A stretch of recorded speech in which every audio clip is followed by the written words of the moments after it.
This video is on applications of quadratic functions.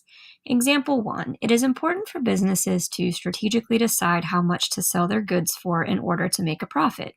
The graph below shows how income, I of P, and operating cost, C of P, depend on ticket price for a theater company. So you'll notice that I of P is this quadratic function because it's a parabola, and C of P is this linear function, it's just a straight line. These two graphs intersect at 2 points, and these 2 points where they intersect are called the break-even points. And all that means is that whatever the income is equal to the cost. So they're not making any money, but they're also not losing any money. And if you figure out, if you go down to the x-axis where these two meet, these are the approximate ticket prices that they need to sell their tickets at so that they break even. They're not losing money and they're not making money. And we need to be able to figure out what those prices are algebraically. So that's what we're going to do here in part A. We're looking for at what ticket price will the company break even? In other words, when is income going to equal expenses? So I'm given the function for income, it's this I of P, and I'm also given the function for the cost, C of P. So what I'm going to do here is I'm going to set them equal to one another. So 2500p minus 50p squared is equal to 22,500 minus 100p. What I want to do is I want to get this so that it's a standard form quadratic function set equal to 0. So basically, I'm going to take these terms that are on the right-hand side of my equation and I'm going to move them over to the left-hand side. So I'm going to start by getting rid of this negative 100p by adding it to both sides. So plus 100p, and I'm going to add it to this 2500p because these are like terms. They have the same variable on them. So that gives us 2600p minus, bring down what you have left, minus 50p squared is equal to 22,500. So I still need to get rid of this 22,500, and since it's positive, I'm going to do the opposite, and I'm going to subtract it. Now, it doesn't have any like terms because it doesn't have a p or a p squared, so it's just going to kind of get tacked on at the end. So I'm going to rewrite what I have, 2600p minus 50p squared minus 22,500. And now it's set equal to 0, but it's not in standard form. Remember, standard form, your x squared term always comes first, followed by your bx term, and then your c. So I'm going to rewrite this so that the negative 50p squared is first, then the p term, which is positive 2600, so plus 2600 p minus 22,500, and now it's set equal to 0.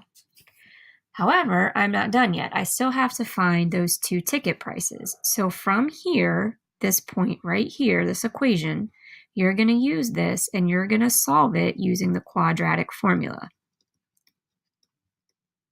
And you know how to do that. Don't be intimidated, even though the numbers are kind of big, you can still do it. So let's look at part B. Part B says write a function rule that will represent the profit made by the theater. So you find profit by taking whatever your income is and you subtract away your expenses. And I'm using these same functions that I was given up here, the income and the cost. Cost is just another word for expense. So I'm going to start with the income, the 2500p minus 50p squared, and I'm going to subtract away this entire function. So I'm going to put it in parentheses. 22,500 minus 100p. And now I'm just going to do some algebra. I'm going to combine like terms, and all I have to do is write the function. I don't have to do anything else with it. So you have a set of parentheses here, and anytime you have a set of parentheses, you distribute whatever the number is that's outside. So this is really a negative 1. So I'm going to take this negative 1 and I'm going to multiply it by everything inside parentheses.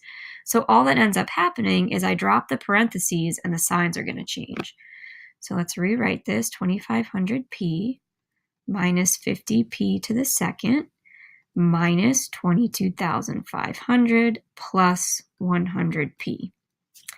From here, I want to combine my like terms. So I've got positive 100p and positive 2500p. Add those together, you've got 2600p. The negative 50p squared doesn't have a like term, and neither does the 22,500. But I want to get this in standard form again. So the negative 50p to the second goes first, followed by the positive 2600p minus 22,500. Now, if you'll notice, this function that we just came up with here is the same exact one that we got up here when we were looking for the break-even point. So the break-even function is equal to the profit function. So once you find one of those functions, you have both of them. They're the same exact thing. All right, so again, profit, I'm not actually solving anything. I just wanted to write the function. All right, and now it's saying at what ticket price will the company make the maximum profit? In other words, what is the vertex of this parabola? So I'm looking for this highest point right here, and I start by figuring out what is this ticket price. Well, we can see it's somewhere around $25, but I could get an exact amount.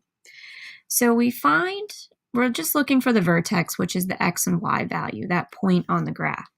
So I start by finding x, and we use this formula, which probably looks familiar to you because it's actually part of the quadratic formula, opposite of b divided by 2a. So I'm going to use the function that I found up in part b. A, B, C, 2600 is b, so it's the opposite of that, negative 2600 divided by 2 times a, which is negative 50. Let's simplify that. Negative 2600 divided by negative 100. A negative divided by a negative is a positive. Can cancel some zeros here. Negative 2600 divided by negative 100 is 26.